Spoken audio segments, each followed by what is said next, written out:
Olá, bem-vindos mais uma vez ao canal Influ Engenharia.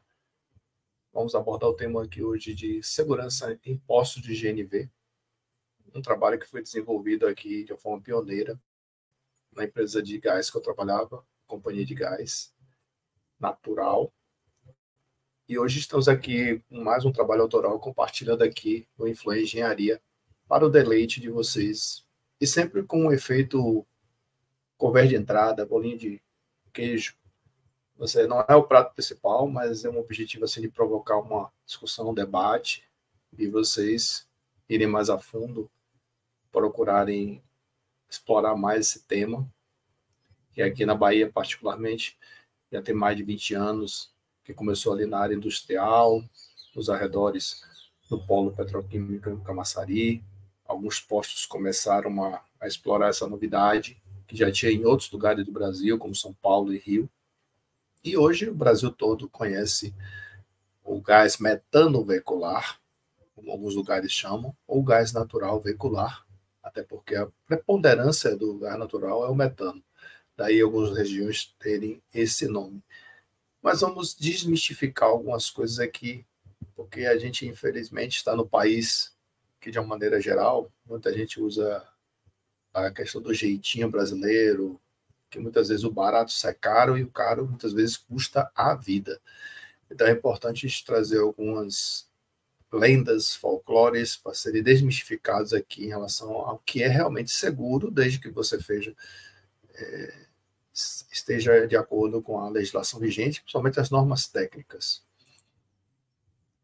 Rapidamente aqui me apresentando mais uma vez, o meu currículo dinâmico, sou Manuel Trajano, sou engenheiro de segurança do trabalho, com formação em civil, também com especialização em gás natural, e nessa caminhada aí de 25 anos de formado, 23 na área de segurança, tive a oportunidade de fazer MBA em gestão esportiva, perícia, auditoria, consultoria, laudos, e estou disponível para o mercado aí, seja como autônomo ou como vínculo empregatício, para tentar colaborar para fazer a engenharia da melhor forma possível.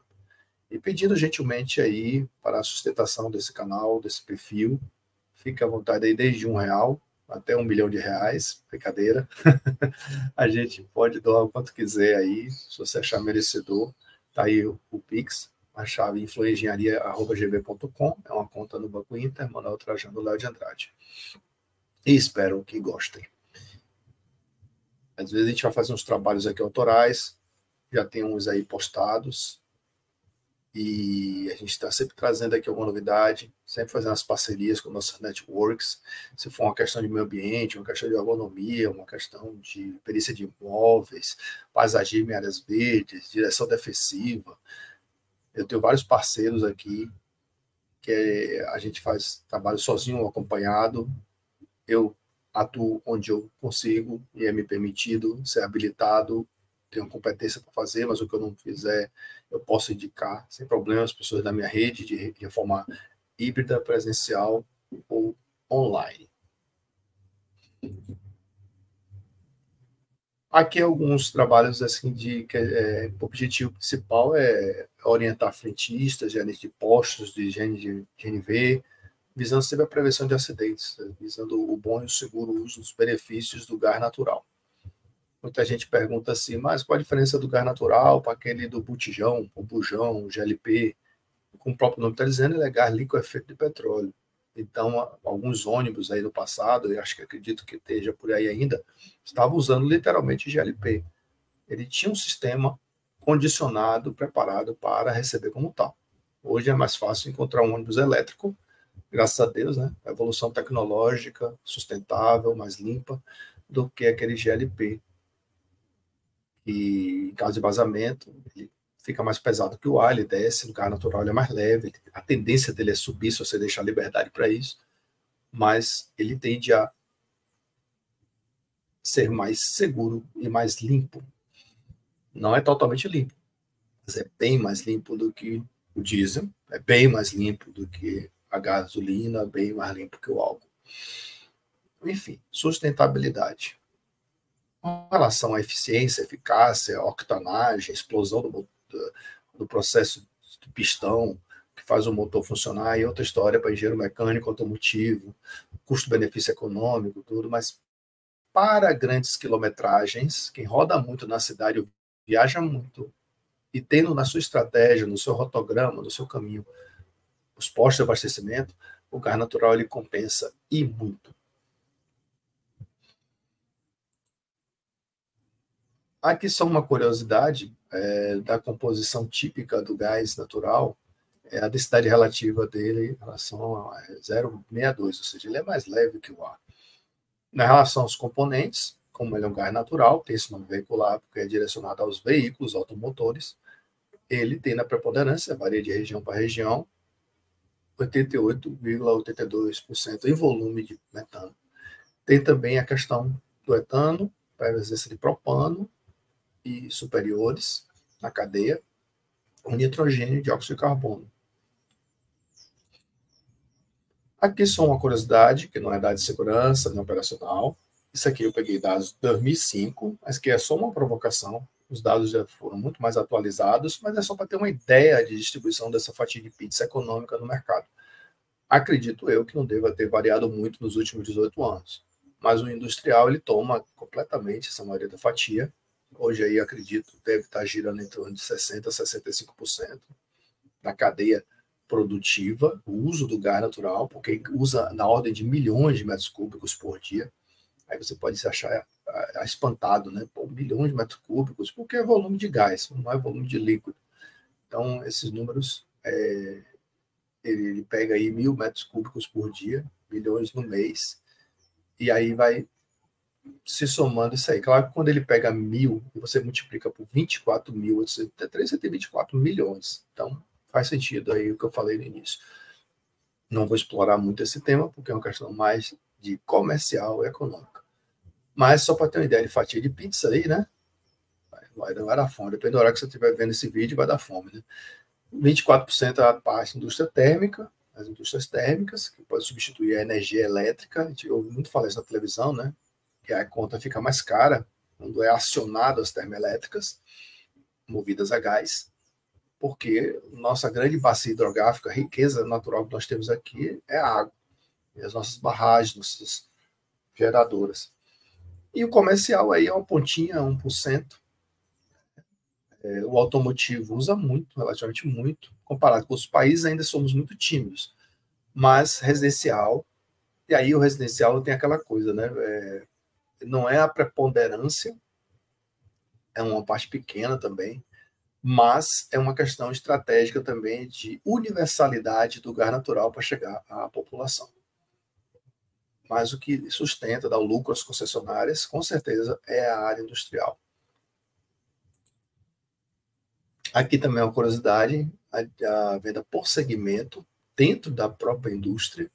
Aí você tem a questão dos combustíveis também, a parte de GNV, a parte petroquímica, ela é utilizada muito como cogeração, a siderúrgica, comercial, a distribuição do gás. Essa terminologia utilizada aí para o gás natural como combustível para veículos automotores pode ser chamada também de GMV em alguns lugares, de gás metano veicular. Aqui só uma curiosidade, a gente não vai se aprofundar, por isso essa tabela é ilustrativa, ela está relativamente cortada, mas não precisa entrar, você pode achar aí nos fontes de busca na internet. A Argentina, até 2006, aproximadamente, ela tinha a maioria aqui na América Latina e também no mundo, a maior liderança de veículos, e também o maior número de postos, e o Brasil em seguida. Esse número atualizado aí, vocês podem procurar na internet e ver como é que estão. Mas é só para ter uma ideia de distribuição nos diversos países do mundo. A questão de distribuição nos países, esse amarelo aqui que toma conta, né, é justamente a questão da distribuição do Rio de Janeiro, né, da SEG Rio também, tem São Paulo, Santa Catarina, depois em Minas e outros 22%. A evolução de postos em operação. Aí ao longo da caminhada, né, do gás natural, ele veio aí do década de 90 e teve um grande boom nos anos 2000, início principalmente, uma grande explosão. O gás natural, em geral, ele é tem várias vantagens. O abastecimento é feito sem contato com o ar, evitando a possibilidade de combustão, ou seja, hermeticamente fechado. Ele é mais leve que o ar, se dissipando facilmente em caso de vazamento. Ele tem armazenamento de cilindros resistentes, a gente vai falar daqui a pouco sobre ele. A economia nas despesas com combustível, ele é muito mais econômico demais. É mais seguro quanto ao manuseio, desde que você respeite as regras e fique atento às mudanças, caso tenha. Aqui também só uma curiosidade econômica, né? A relação de custo para ter uma autonomia de um percurso de 100 quilômetros. O álcool tem um custo de R$ 24 e a gasolina tem um custo de R$ 21 para cada 100 quilômetros. Aí você pode pensar assim, mas a gasolina ela é mais cara que o álcool e aqui está mais barato. É porque você tem um álcool que é mais barato, só que você acaba tendo uma economia dele por litro muito menor que a gasolina. Então, você pegar um álcool, usar um carro de passeio em média, dentro da cidade, com todos os engarrafamentos, você faz 6,5 km por litro. Com ar-condicionado, a gasolina você consegue fazer 8,5. Mas por que aqui, então, o álcool está mais caro que a gasolina? Porque se ele é mais barato na bomba, uma coisa não tem nada a ver com a outra. Aqui é o gasto que ele tem, porque ele não tem o mesmo poder de explosão, de octanagem da gasolina. E nesse bolo doido aí, para quem roda muito, quem usa muito GNV, tem um custo 3 vezes menor que a gasolina.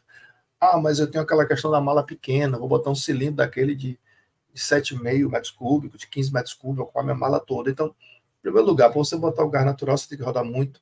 É melhor em carro de sedã, que tem uma mala grande, para deixar espaço para outras coisas. Então, tudo isso tem que ser pensar no seu custo-benefício. Aqui também uma curiosidade, né? Na verdade, é uma informação. As pressões de abastecimento são reguladas pela ANP. Você tem a portaria 32 de 6 de março de 2001. A pressão de abastecimento para o cliente da bomba ali do bico, para chegar nele, não pode passar de 220 quilos por centímetro quadrado, ou aproximadamente 200 bar.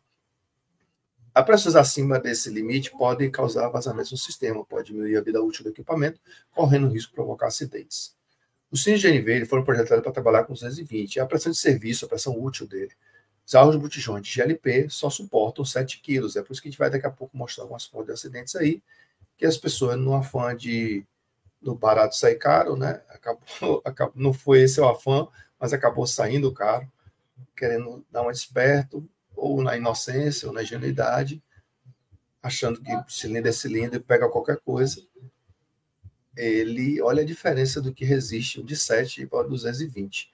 Então, se você ultrapassar esses 220, começa a ter problemas no sistema, que a gente vai mostrar daqui a pouco como é que ele é distribuído. Então, uma peça mais sensível vai sofrer as consequências.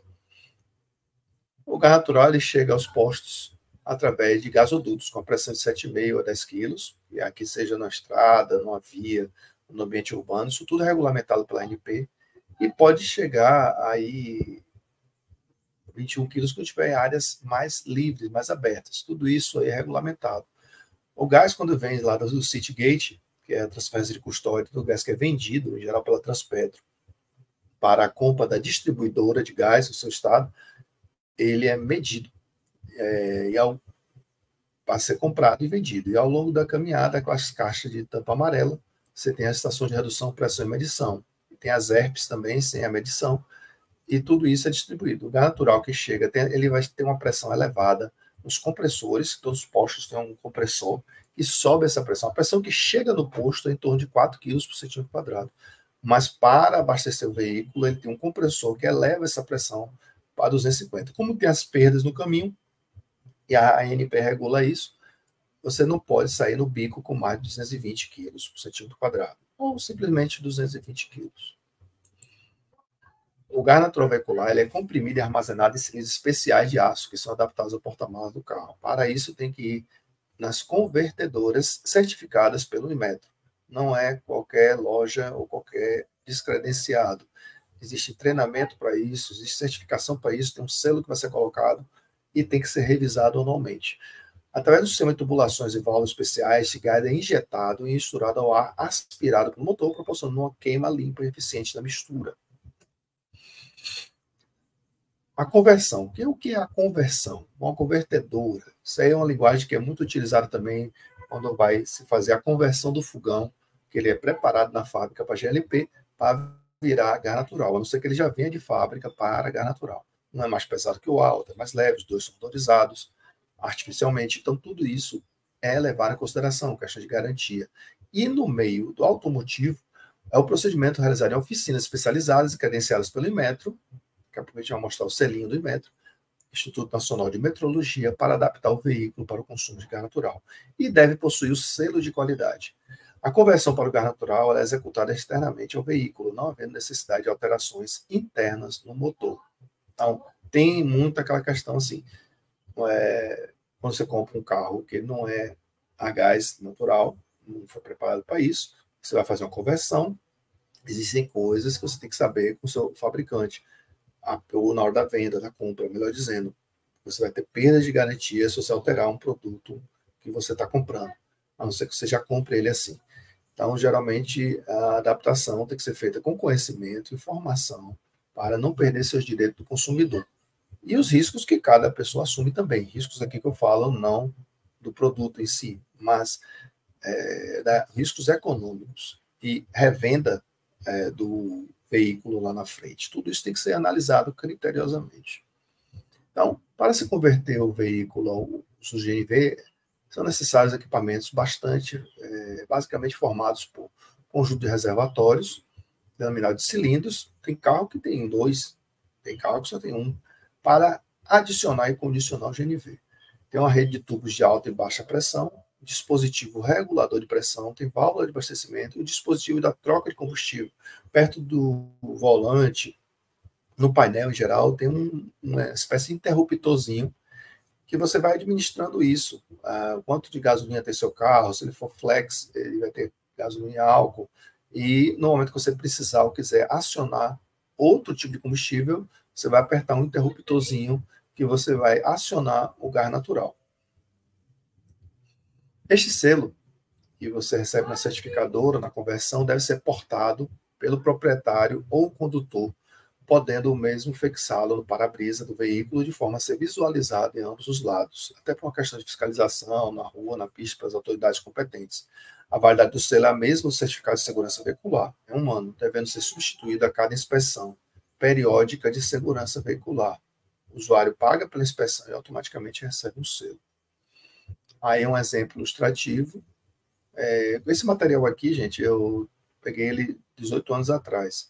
Pode ter sofrido algumas alterações que eu posso ter me passado, viu? Então, qualquer coisa aí pode botar nos comentários.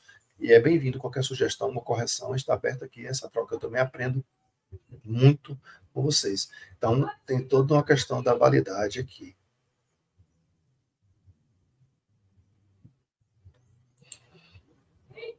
GNV, aqui é um cilindro GNV, tá vendo? Ele tem toda uma coordenação.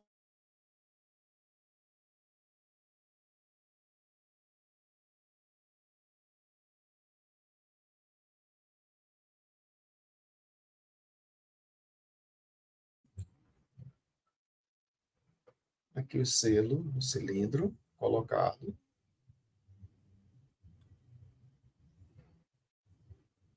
Aí mostrando. Composto de válvulas de segurança que se fecham caso haja algum rompimento na tubulação e também possui exaustão em caso de eventual vazamento. Os cilindros de armazenamento de GNV são dimensionados para suportar eventuais colisões, incêndios, etc. Então, tem dispositivos que se fecham automaticamente. Muito interessante esse sistema, ele tem uma autonomia muito legal de funcionamento. Esses cilindros, eles são preparados de uma forma muito resistente. Antes de abastecer o veículo, aí vai o medo que muitos frentistas têm, o passageiro não quer abrir, mas cada posto tem que estabelecer lá suas regras de segurança e dizer, eu só vou abastecer com os critérios de segurança para evitar problemas. Então, o posto tem que ter toda a autonomia, claro, com firmeza, educação, orientação, gentileza.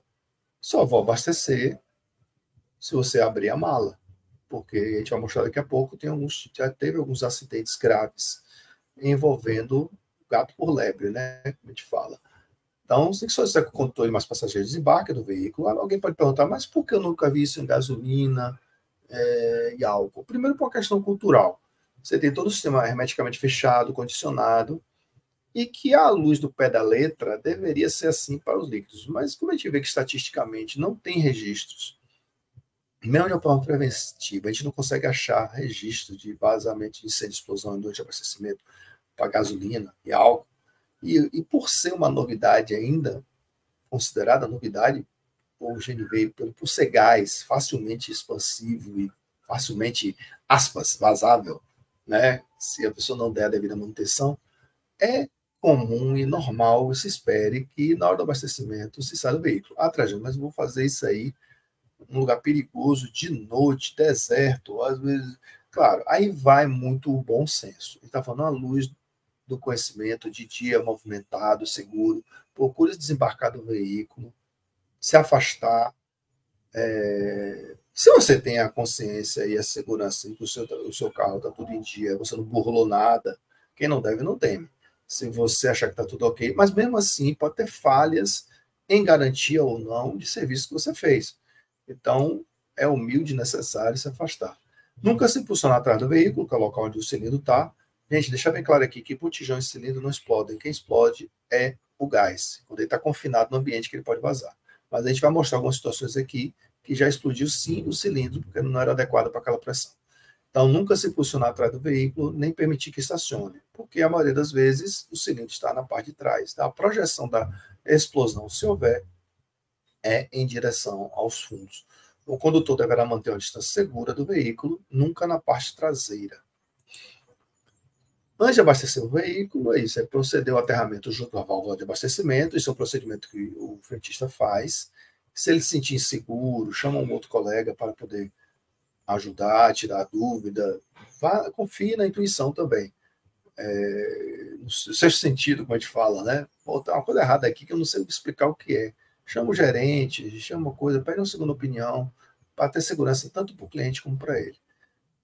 Não é meter medo, muito pelo contrário, é mais seguro. Só que o problema é que o ser humano, quando vê uma novidade, quer fazer do jeito dele, sem nenhum curso técnico, sem nenhuma graduação, sem nenhuma pós-graduação, e achar que sabe tudo, daquele famoso jeitinho brasileiro. E ainda esconder isso de uma potencial vítima do erro dele. Verificar as funções do cilindro GNV, se houver alguma irregularidade, como por exemplo, um botijão que está escondido ali, eu estou vendo um relevo ali, estou vendo uma forminha, um relevo, e está escondido, pô, descobri que é um GLP. GLP não pode receber pressão de GNV. Então, conversar com o motorista, ele perguntar se existe algum botijão, ele dizer, não, tem não, mas eu estou suspeitando aqui e tal. Você não é polícia, você não é detetive, você não é delegado, mas é para a segurança de vocês.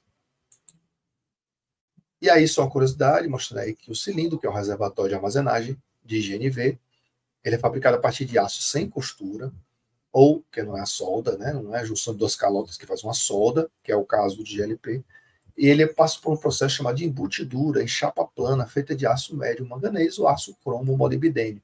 O que é que isso quer dizer? Eles são de alta resistência para a pressão de GNV. Antigamente eles eram rosa, depois ficaram amarelo, que é o padrão de gás. É proibido o abastecimento por pessoas não autorizadas e não treinadas, só frentistas, gerente de posto e etc.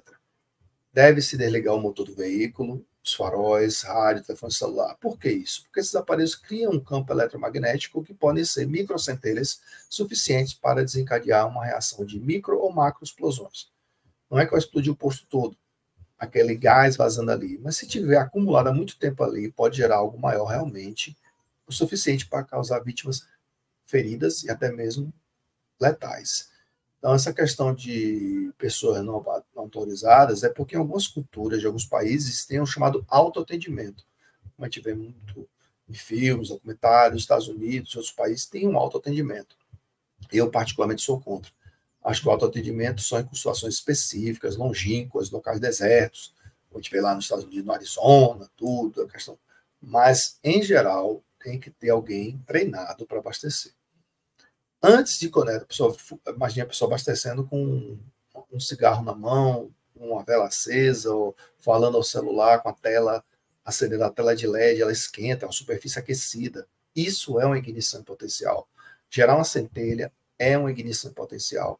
Então, a gente chama esse ambiente de atmosfera explosiva. Não é na indústria, mas é no posto. É proibido fumar, óbvio. Manter o veículo com freio de mão puxado, né, para ele não sair e desconectar a mangueira. Certifique-se que a mangueira de abastecimento foi desconectada antes de religar e funcionar o veículo. É expressamente proibido por lei o uso de outros cilindros. Já vou mostrar daqui a pouco. Botijões de LP, de oxigênio, de cilindro industrial, de refrigeração e outros. Aí, alguns exemplos. Aqui eu botei embaixo a foto aí de diversos cilindros que tem no mercado, de várias cores, tamanhos, costura, sem costura. E no caso de LP, que é muito conhecido no nosso dia a dia, você tem de 2 quilos, aqueles que usam carrinho de pamonha, 13 quilos que a gente usa em casa, tem 20 quilos para centrais de LP, 45 quilos até 190 quilos. Isso aí, você pode ver que todos têm uma linha no meio. Isso aqui que a gente chama de costura. São as soldas junto dos calotas. Isso aqui é chamado um ponto fraco para altas pressões. Por isso que eles só resistem a 7 e não 220. Porque o tipo de material deles é diferente e também essa questão da solda, que é um ponto fraco para altas pressões. Então, ainda existe no mercado vários tipos aí. E essa parte de cima aqui, que a gente chama de cabeçote, também, a depender do cilindro, os cilindros têm que ficar em pé, outros inclinados, outros deitados. Tem uma lista de regras. Uma curiosidade aí que eu posso sugerir, vocês entrarem no site da White Martins, que lá, além de dispor dos produtos dela, o mercado é uma potência da indústria nacional, e por que não dizer mundial, né?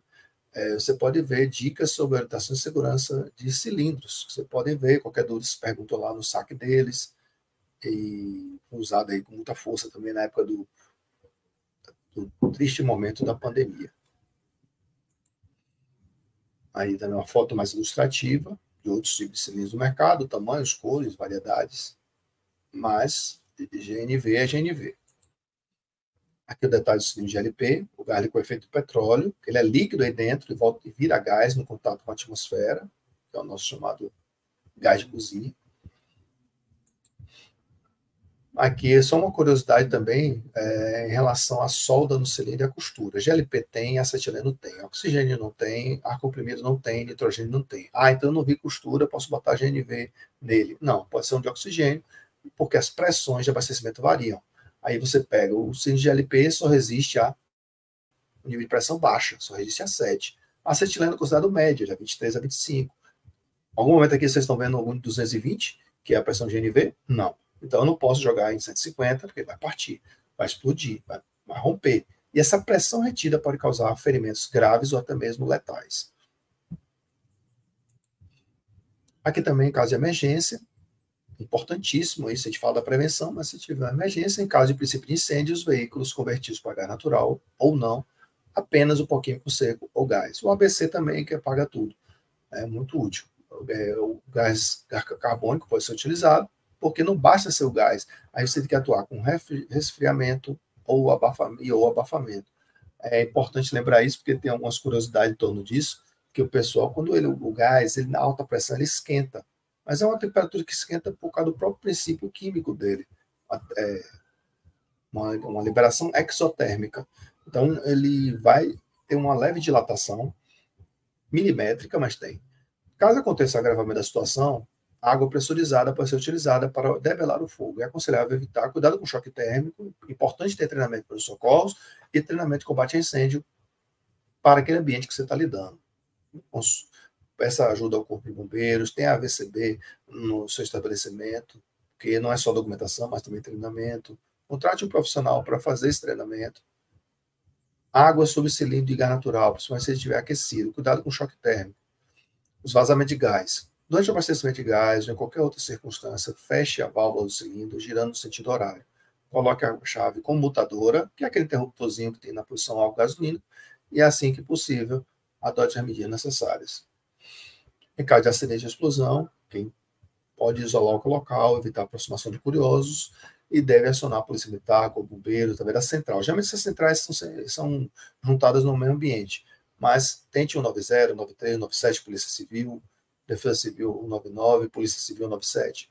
Caso haja vítima, informar a Polícia Militar ou técnica para o atendimento pré-hospitalar. 192, SAMU, se você perceber que teve alguma vítima.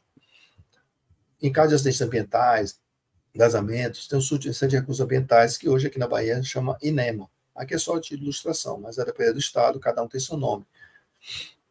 Porque alguns impactos podem trazer vazamentos, pode cair em valetas e irem parar em alguns lugares de minadouros, locais de cair em água de rio e cuja população usa se tiver algum vazamento maior de outra coisa que foi efeito colateral da explosão do incêndio. Aqui algumas curiosidades de acidentes que tivemos nos anos 2000 aqui na Bahia, posto 100 lá, BS-16, tivemos próximo a Curitiba lá em 2003, desculpa, a gente vai chegar na Bahia daqui a pouco. Mas para rodar mais, o motorista colocou para encher o botijão de gás com efeito petróleo escondido no carro, na meia tubulação que está conectado ao cilindro de gás natural. Olha como é que a explosão ocorre, toda no fundo. Olhe o que a gente chama de costura, como é que separou as calotas, como é que ficou o cilindro, na época rosa ainda, todo destruído. Não tinha ninguém aqui, não foi fatal, mas se tivesse, com certeza, as ondas de choque da explosão poderia causar algo maior. Aqui em Catu, posto Gás Forte, 2006, em Catu, Bahia, tivemos aqui mesma situação de lá de Curitiba. E aí também não teve vítima fatal, nem ferido, mas foi um grande susto. Olha quem ficou inteirão e quem se retorceu todo explodido, né?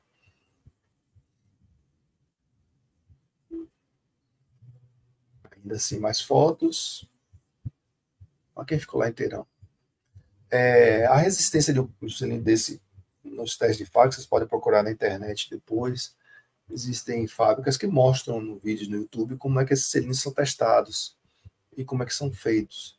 E eles resistem a tiro até, né? Não sei se é o tipo de arma que resiste. Bazuca, acho que não, mas AK-47, AR-15, nos tempos de hoje, né? Mas, em geral, eles têm uma alta resistência. Então, tem que ter até 350 quilos, mas ninguém pode botar 350 quilos. Tem que trabalhar com a margem de segurança aí, bem conservadora, para ter uma vida útil mais longa. O cilindro adequado, destruído, e o cilindro de GNV intacto, né? Às vezes você usa aí gato por lebre. Todos esses cilindros têm uma espessura que é feita. Essa espessura, se ele for enferrujando com o tempo, colocado na sucata e reutilizado, e essa espessura vai estar abaixo do que deveria, não vai resistir à pressão 220. Vai reduzir a pressões menores, ele vai ficar sensível e pode vir a explodir. No Rio Grande do Sul, em 2006, teve uma vítima fatal, foi um cilindro de freon, de gás de refrigeração, que estava embutido junto com o GNV para ter mais autonomia, e infelizmente nesse caso teve uma vítima fatal, que foi o próprio condutor, que foi para o fundo do veículo e recebeu a pressão, e segundo informações, o frentista ficou ferido. Então, antes de abastecer aí, só estaxar o veículo, só repetindo, recordando, nunca se posicionar atrás do veículo, manter a distância segura, lateral e afastada. Muita gente fala, bota no automático, tudo se puder. Procedimento, aterramento, que é a fuga de elétrons, para não virar uma centelha, fonte de ignição. E aí verificar as condições do cilindro, observar se tem alguma irregularidade, qualquer suspeita, converse, pergunte, evitar que tenha um problema maior. Ok, gente? É só a dica de segurança de hoje. Dentro desse contexto aqui de segurança de GNV, é só uma provocação para uma abordagem mais profunda. A gente vai estar sempre aqui criando novos materiais, mas eu senti a vontade e a necessidade de estar compartilhando com vocês aqui hoje. Espero que tenham gostado, curtam, se possível, gostarem, se inscrevam no canal, compartilhem, façam um Pix, se gostarem, for merecedor. Muito obrigado a todos, se cuidem e até a próxima.